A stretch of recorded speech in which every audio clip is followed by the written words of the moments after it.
swim. But it's a good thing I can.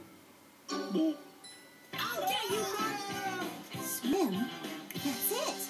That's what's been bothering me. I never designed the Tortuga so it can move freely in an aquatic environment. The Tortuga can't swim. So let's teach it to swim. Well, why were you spinning it around like that for? Yes. Modify the design by adding new aquatic features. Exactly. Sorry, Koki. I just need some bio-inspiration. Well, we have two basic choices. Number one, we could check out freshwater turtles, like painted turtles, Florida softshells, or spotted terrapins.